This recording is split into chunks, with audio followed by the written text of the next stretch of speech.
Bom dia, boa tarde, boa noite. A aula de hoje fala sobre propriedades físicas dos compostos orgânicos. Aqui nós vamos trabalhar temperatura de fusão e ebulição e também solubilidade de compostos orgânicos. Então, temos que as propriedades físicas dos compostos orgânicos ocorrem de acordo com o tipo de força ou interação intermolecular que ocorrem entre as moléculas de cada um desses compostos orgânicos. Então, pensando em termos de forças intermoleculares, temos aqui as forças de polo induzido e ligação de hidrogênio.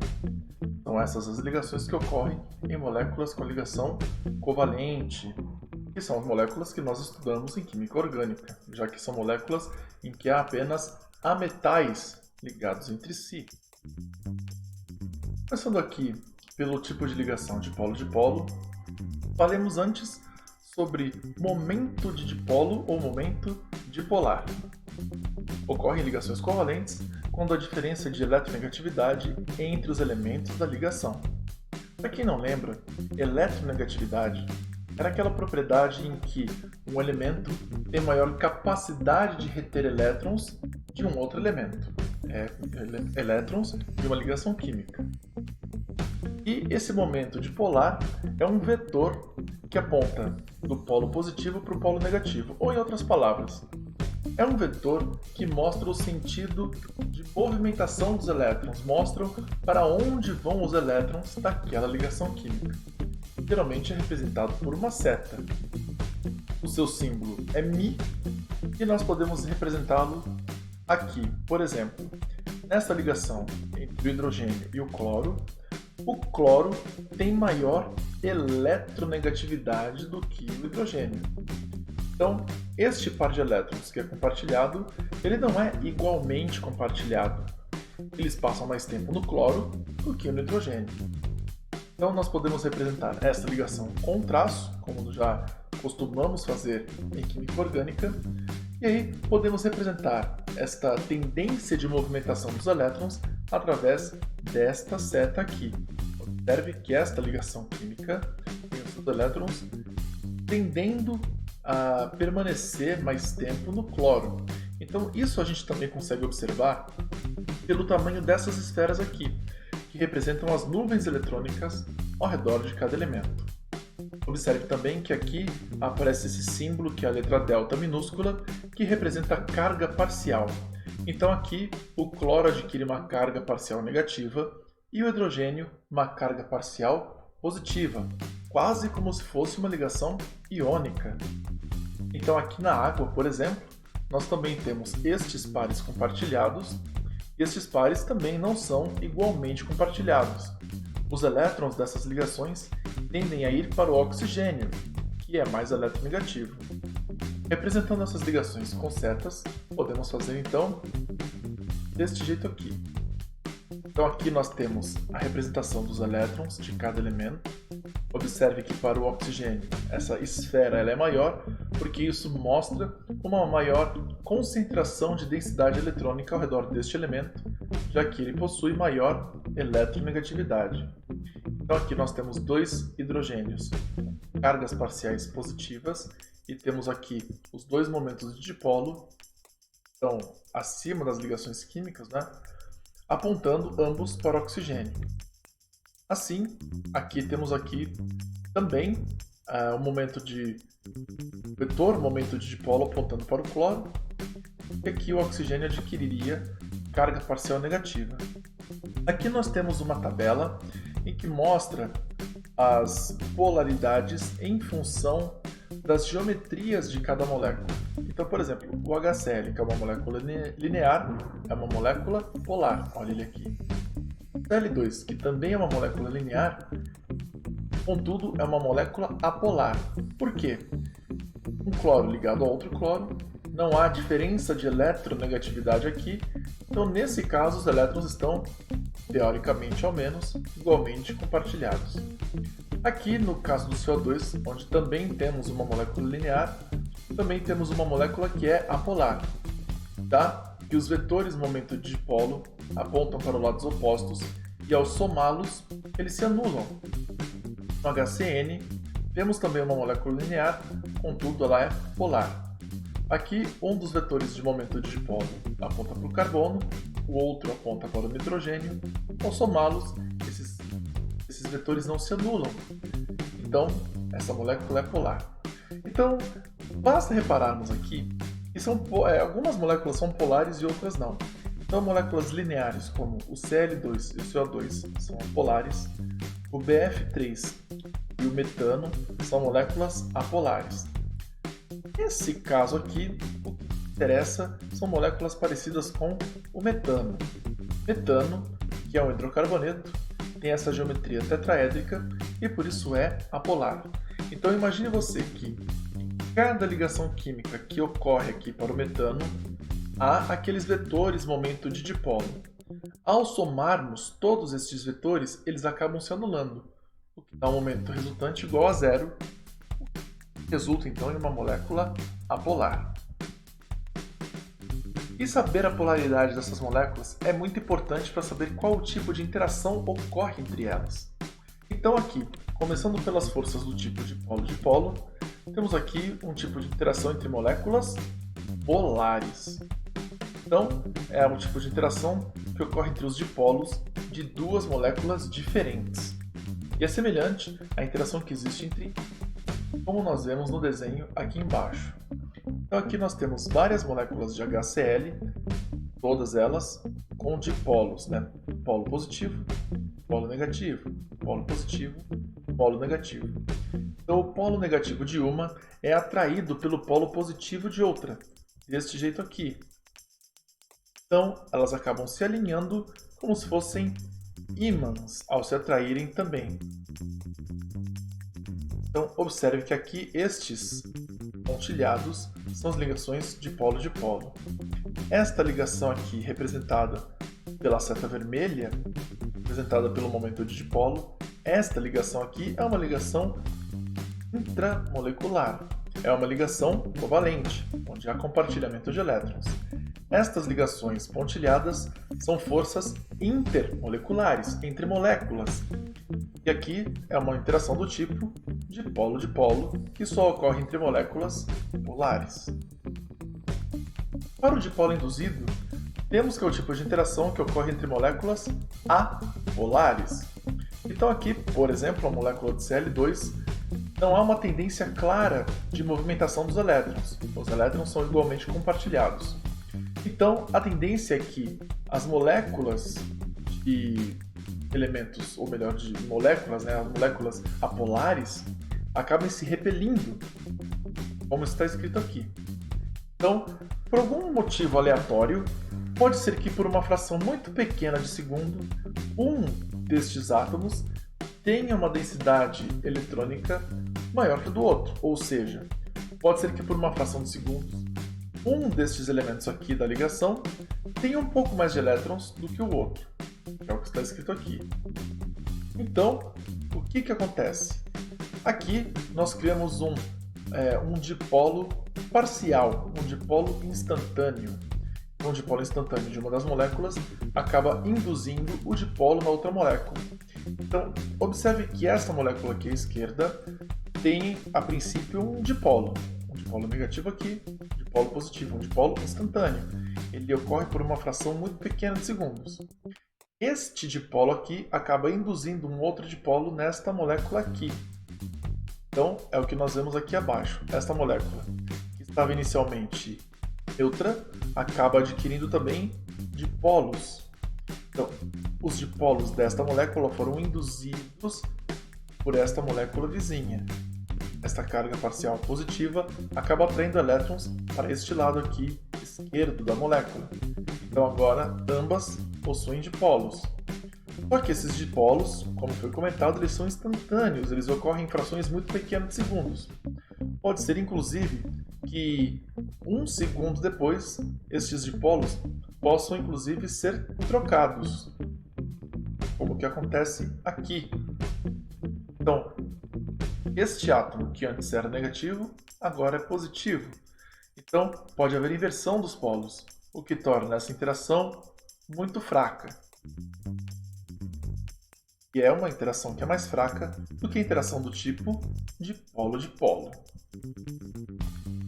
E por último, mas não menos importante, temos aqui a ligação de hidrogênio, que é o tipo de interação que ocorre quando o hidrogênio está ligado a flúor, oxigênio ou nitrogênio.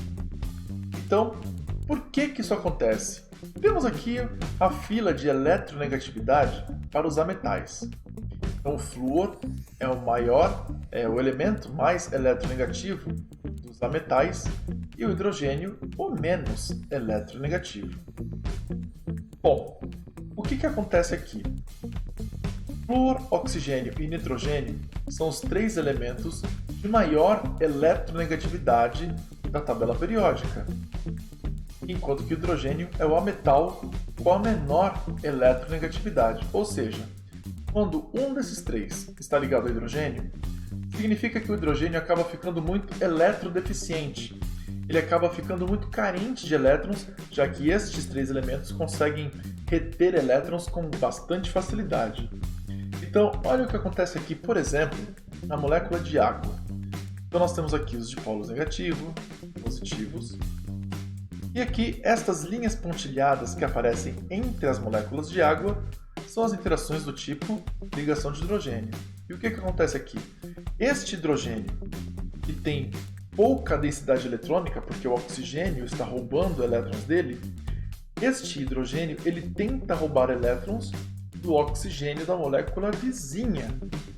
Então é por isso que essa interação é tão forte, já que ele não consegue pegar elétrons da própria molécula, já que o oxigênio é bastante eletronegativo.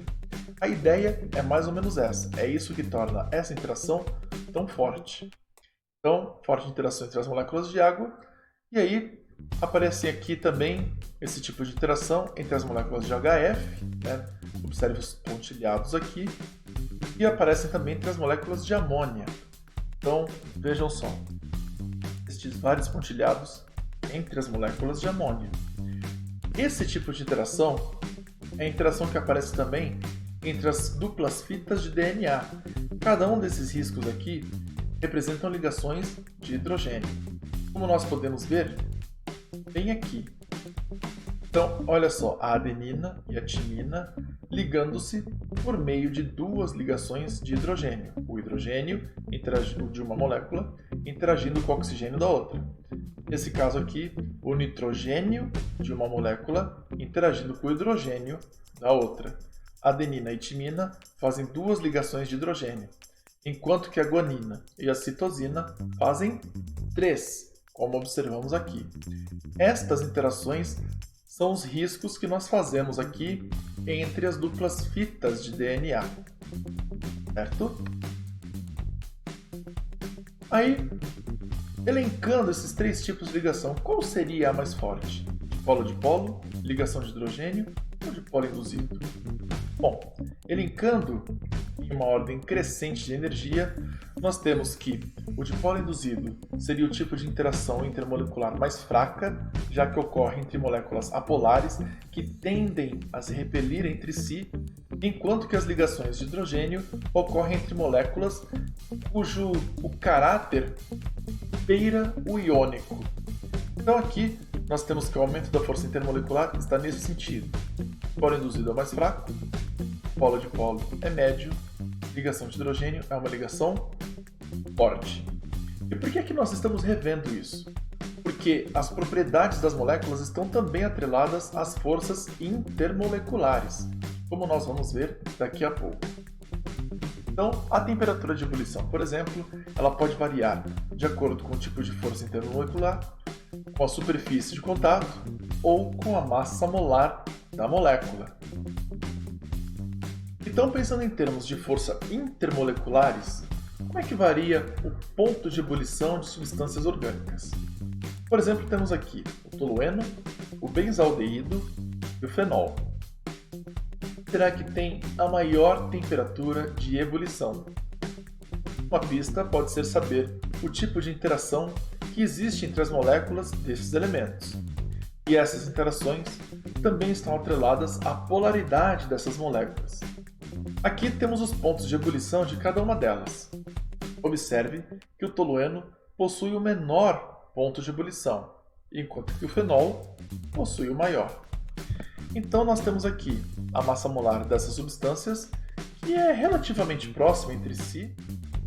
E aqui nós temos que o tolueno é uma molécula apolar, porque funciona assim. Todos os hidrocarbonetos, como é o caso do tolueno, por essência são apolares. Então, se pintou hidrocarboneto, molécula apolar.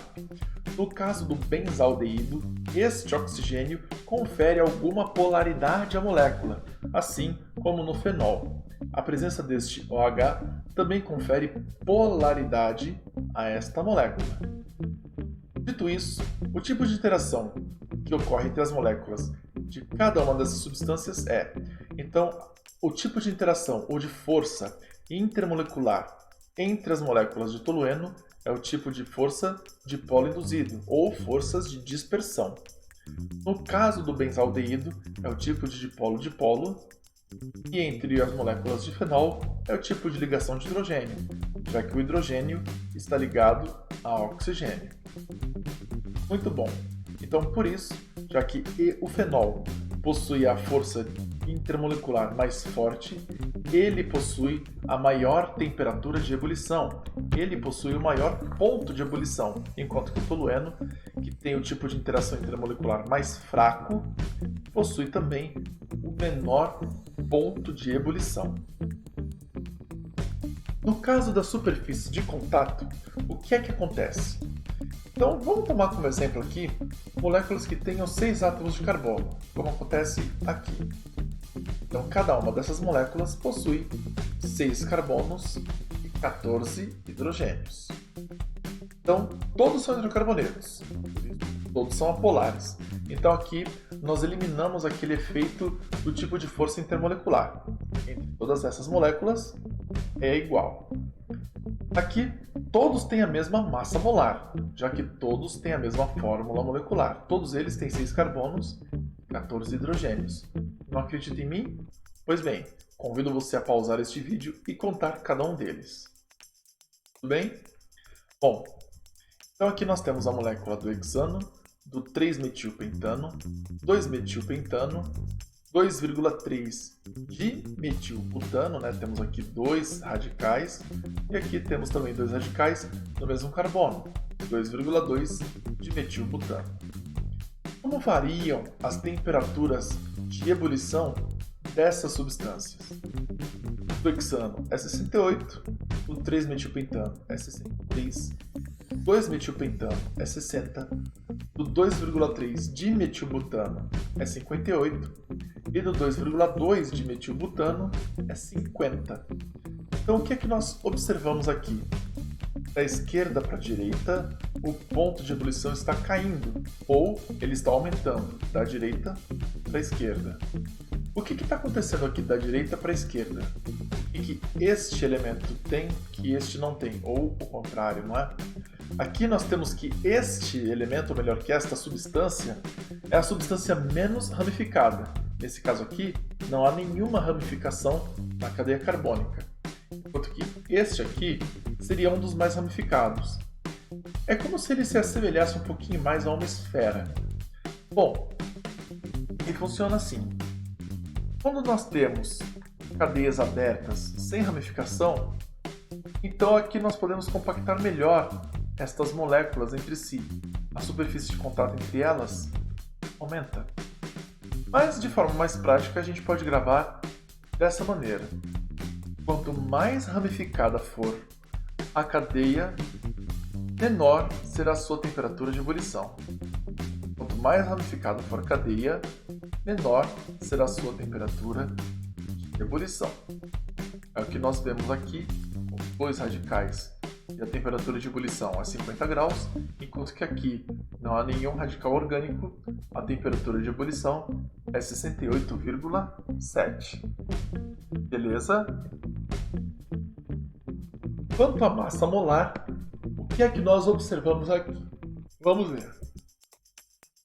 Para hidrocarbonetos, nós temos aqui esta pequena série, que vai de 1 até 6. Então, 1, 2 carbonos, 3 carbonos, 1, 2, 3, 4 carbonos, 1, 2, 3, 4, 5 carbonos e aqui 6. Como varia a temperatura de ebulição nestas substâncias aqui que diferem entre si carbono? Então temos aqui o metano, butano, propano, butano, pentano e hexano. Qual é a temperatura de ebulição para cada um deles? O metano é de menos 161 graus, o butano é de menos 88, o propano é de menos 42. Opa, então a gente percebe que conforme a gente vai descendo aqui, a temperatura de ebulição está subindo. Para o butano é de menos meio, para o pentano é de 36,1 e para o hexano é de 68,7. Então, como é que acaba variando a temperatura de ebulição nesta série de substâncias? Conforme a cadeia aumenta também a temperatura de ebulição. Observe que esta cadeia que tem maior número de elementos tem uma temperatura de ebulição bem superior ao metano, que tem apenas um carbono. Então, quanto maior for a cadeia, maior será a temperatura de ebulição de uma substância. Em uma dessas cadeias, nesse caso, possui ramificação para eliminarmos aquele ponto da superfície, da superfície de contato. Então aqui, a massa molar de cada uma dessas substâncias é 16 para o metano, 30 para o etano, 44 para o propano, 58 para o butano, 72 para o pentano e 86 para o hexano. Essa diferença de massa se deve à presença de um carbono a mais na cadeia seguinte. Daqui para cá temos um CH3 a mais, daqui para cá temos um CH2 a mais e assim por diante também. Um CH2 a mais, um CH2 a mais, um CH2 a mais. Então, quanto maior a cadeia, maior a massa molar. Então, quanto maior a massa molar de uma substância, maior também será o seu ponto de ebulição.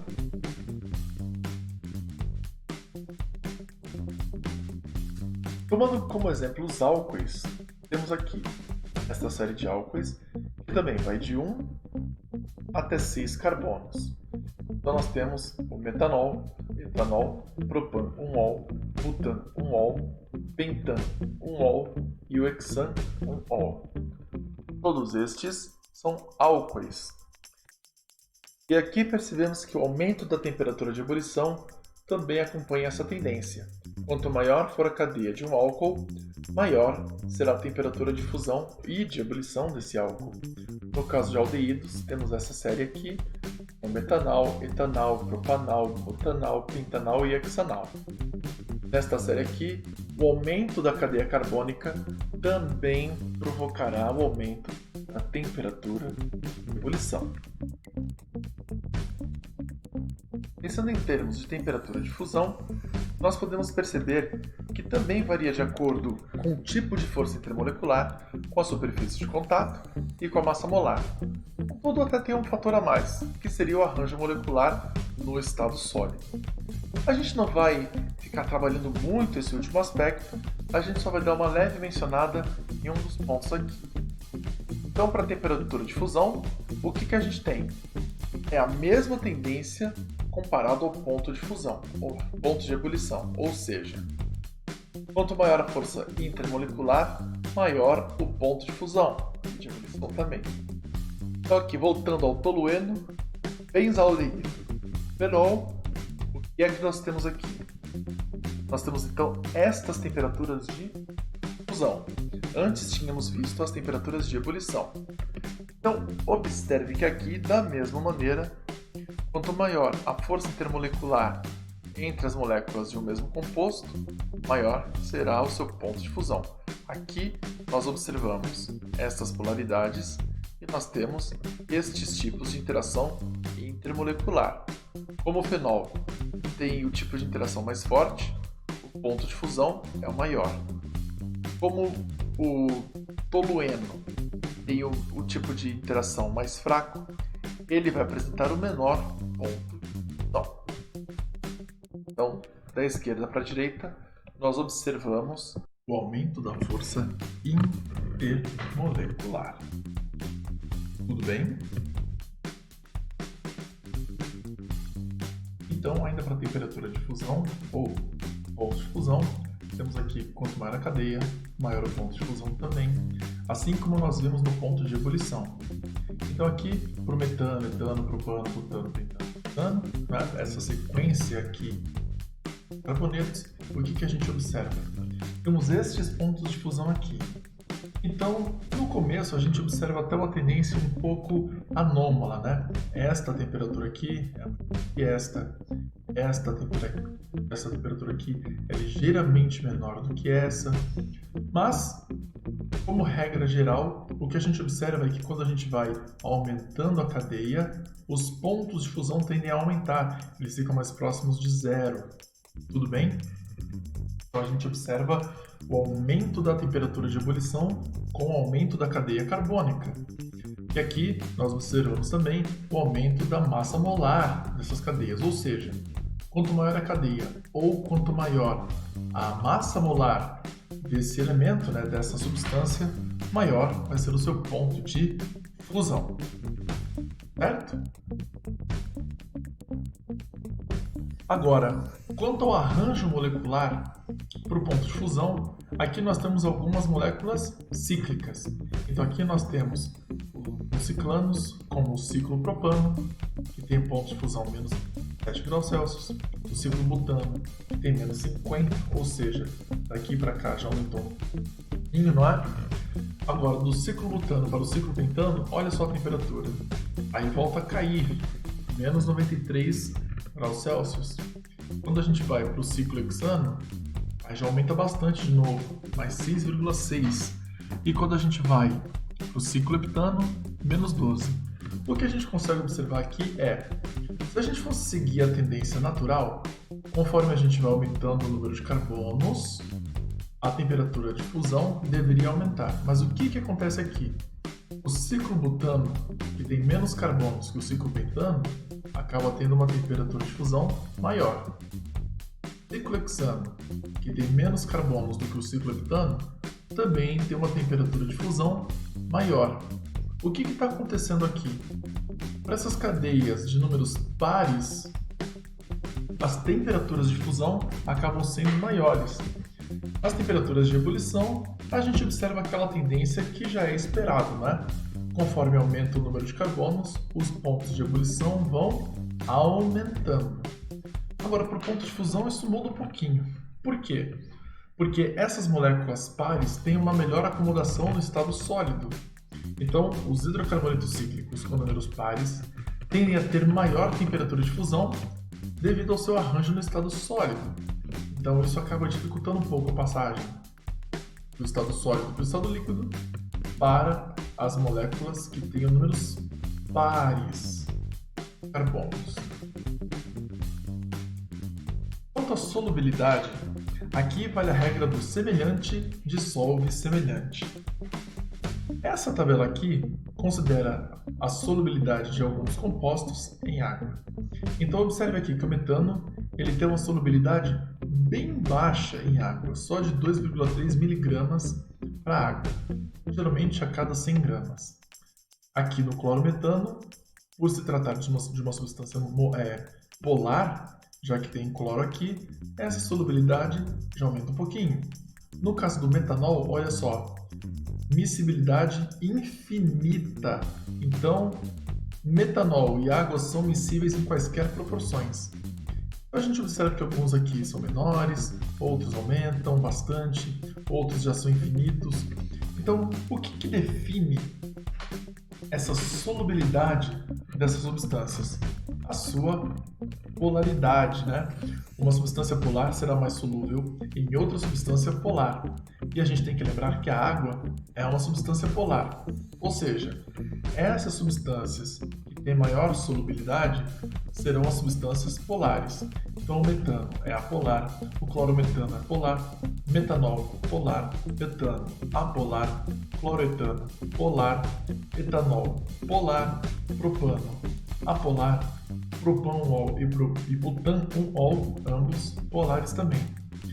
E assim, no geral, essas solubilidades infinitas aqui são aquelas que aparecem para substâncias que têm ligação de hidrogênio. É o caso do metanol e é o caso do propan-1-ol, porque eles possuem ligações de hidrogênio assim como a água. Então, isso garante a alta solubilidade dessas substâncias. No caso do clorometano, que é uma substância polar, ela não é tão polar assim, por isso a sua solubilidade não é tão grande. No caso do metano, que é uma substância apolar, substâncias apolares não se dissolvem muito bem em substâncias polares. Então isso explicaria a baixíssima solubilidade em água nesses casos. Para álcoois, o que é que nós observamos? Temos aqui esta sequência de álcoois e a solubilidade deles vai se alterar de acordo com a cadeia. Então temos aqui, de novo, metanol, etanol, propan-1-ol, butan-1-ol, petan-1-ol e hexan-1-ol. Esse 1, lembrando, é para indicar que o OH está ligado ao carbono 1 da cadeia carbônica. Agora, qual será a solubilidade desses compostos em água? Então aqui, metanol é infinitamente solúvel, etanol também, o propan-1-ol também. Só que a partir de 4 carbonos, a solubilidade já começa a diminuir bastante. Então, o butan-ol passa a ter 9 gramas de álcool solúvel para cada grama de água, o pentan-ol 2,7 e o hexan-1-ol 0,6. Então, olha só, com 6 carbonos, a solubilidade já caiu muito, já está bem próxima de zero. Então, quanto maior for esta cadeia carbônica, mesmo para um álcool, a sua solubilidade tende a diminuir, porque conforme aumentamos essa cadeia carbônica, esta cadeia carbônica aqui, ela tem um caráter que é mais apolar. Então, aqui o caráter apolar começa a ser maior do que o caráter polar da ligação de hidrogênio. Certo? Então, com o aumento da solubilidade, nós observamos uma diminuição da cadeia carbônica. Para cadeias carbônicas mais curtas, a solubilidade é maior. Quanto maior a cadeia, menor a solubilidade em água para álcoois. E aí, temos aqui esse exercício de número 1, que é da PUC de Minas Gerais, e que diz assim: butano e 2-metilpropano, cujos modelos de bola são mostrados abaixo, são apolares e têm a mesma fórmula molecular. Mas enquanto o butano tem ponto de ebulição de menos meio grau Celsius, o 2-metilpropano tem pontos de ebulição de menos 11. Então assinale a explicação correta para isso. Então, temos aqui as alternativas, né? O metilpropano tem momento de dipolo, o 2-metilpropano apresenta ramificação, o que não é o caso do butano. Apenas o 2-metilpropano pode formar ligação de hidrogênio, ou o butano é mais pesado que o 2-metilpropano. Então, vamos lá. Então, aqui ele nos forneceu essa fórmula de bolinhas, né?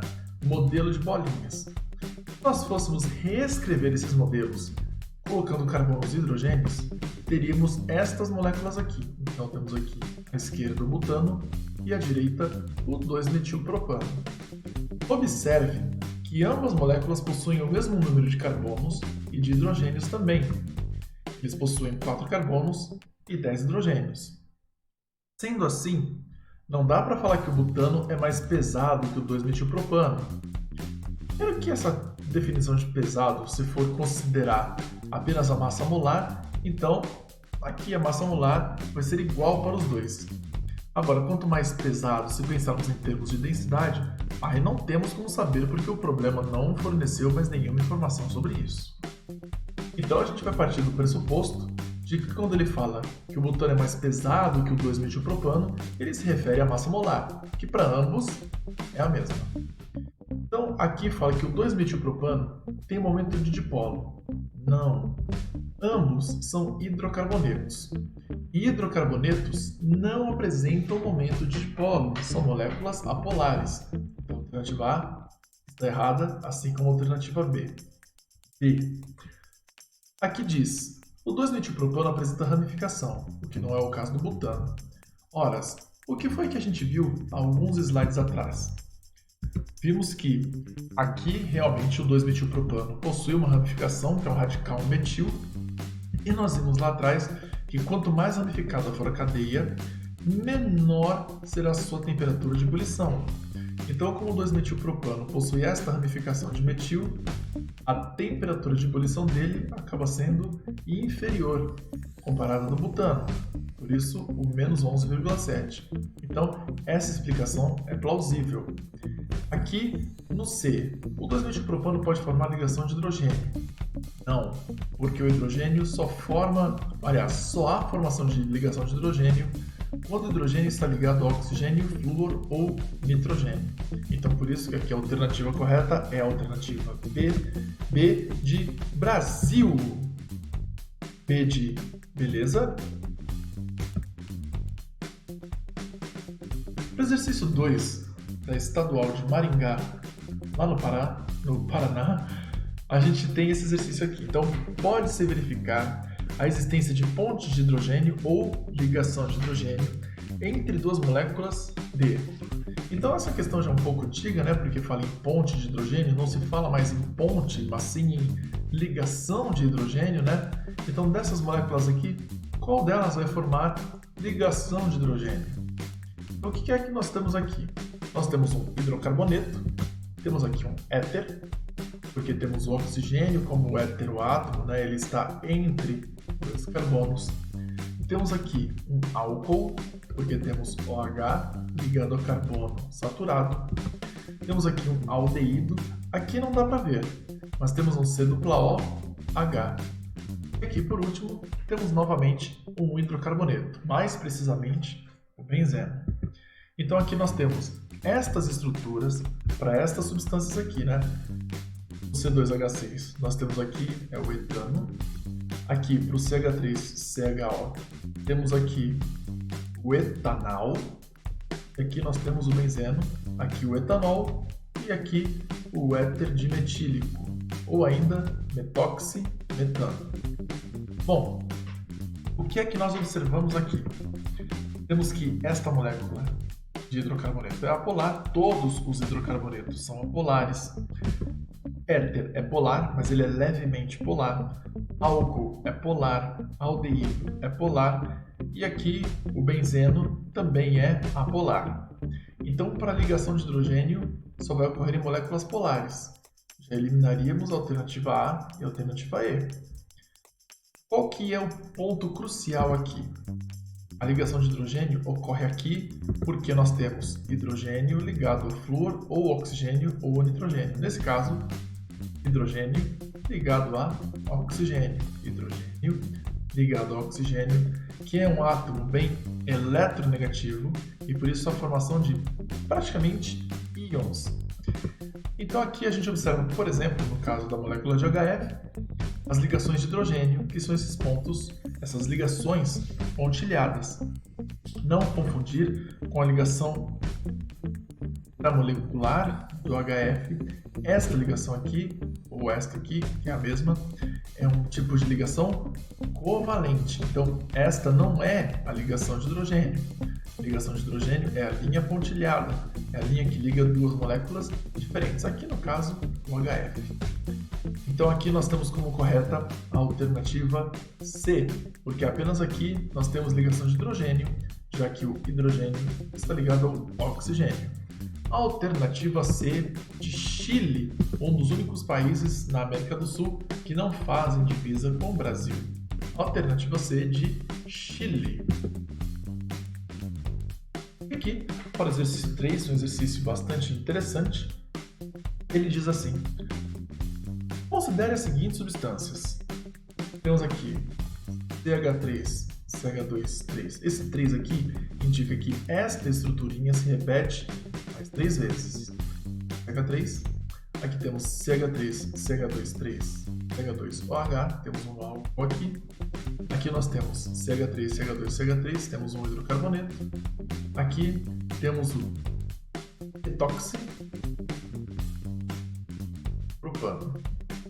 Bom, então a alternativa que apresenta essas substâncias em ordem crescente de temperatura de ebulição? É. Então vamos analisar cada uma dessas. A molécula 1 é um hidrocarboneto, 2 é um álcool, porque há a presença deste OH aqui, desta hidroxila. 3 é um hidrocarboneto, só tem carbono e hidrogênio. E a molécula 4 é um éter, temos oxigênio entre carbonos, é um heteroátomo. Aqui nós observamos que o tipo de força intermolecular que aparece entre o hidrocarboneto é do tipo de poliindúcil. Entre o álcool, entre moléculas de álcool, aparece ligação de hidrogênio. Entre moléculas de hidrocarboneto, novamente, de poliinduzido. E entre moléculas de éter, nós temos as ligações de polo de polo. Muito bem. Então, aqui, como os tipos de ligação intermolecular entre as diversas moléculas é diferente, é isso que nós vamos usar como parâmetro para saber quem tem a menor temperatura de ebulição ou quem tem a maior temperatura de ebulição. Vai ter a menor temperatura de ebulição justamente os hidrocarbonetos, porque eles têm a tendência de se repelir entre si, então a temperatura de ebulição deles costuma ser bastante baixa. Aqui nós temos um hidrocarboneto de cadeia longa, né? Aqui nós temos 1, 3, 4, com 5 carbonos na cadeia principal. Aqui nós temos apenas 3, então aqui nós temos um hidrocarboneto de cadeia curta. Então, vai vir primeiro na nossa série quem tiver a menor cadeia, porque como nesse caso aqui, como essas duas moléculas possuem o mesmo tipo de força intermolecular, o que vai servir de parâmetro para saber quem vai ter a menor temperatura de ebulição é o tamanho da cadeia. Quanto menor o tamanho da cadeia, menor a temperatura de ebulição. Então nós vamos seguir esta ordem aqui. Primeiro vamos colocar as substâncias que tenham de polo induzido, depois de polo de polo e por último, ligação de hidrogênio. As moléculas que se atraem por esse tipo de força de polo são justamente as moléculas 3 e a molécula 1. A molécula 3 e a molécula 1. Cadeia curta de hidrocarbonetos, cadeia longa de hidrocarbonetos, depois seguido por quem? Por alguém que tenha ligação do tipo de polo, que é o caso do éter. Olha o éter aqui. E por último, quem tem ligação de hidrogênio, porque ligação de hidrogênio é o tipo de ligação, o tipo de interação mais forte dentre os três. Então, por isso aqui nós temos praticamente um clássico, uma questão muito clássica de temperaturas de ebulição, pensando nos tipos de interação intermolecular, como é o caso aqui entre hidrocarbonetos e o álcool, e mesmo entre esses hidrocarbonetos, a diferença da cadeia que dá essa diferença da temperatura de ebulição também. Então a ordem correta é 3, 1, 4, 2, o que está na alternativa D. D de Dinamarca. D de deu para entender? Espero que sim. Com isso, desejo a todos vocês bons estudos e que, se vocês assistiram esse vídeo até aqui, coloque aqui nos comentários, então, qual dessas moléculas ou qual dessas propriedades você achou mais fácil de se lembrar. Eu coloquei nos comentários Dinamarca, né, já que foi a última coisa que nós mencionamos aqui nesse vídeo. Bom, eu espero que vocês tenham gostado e espero que, na medida do possível, entendido. Qualquer dúvida, deixe nos comentários.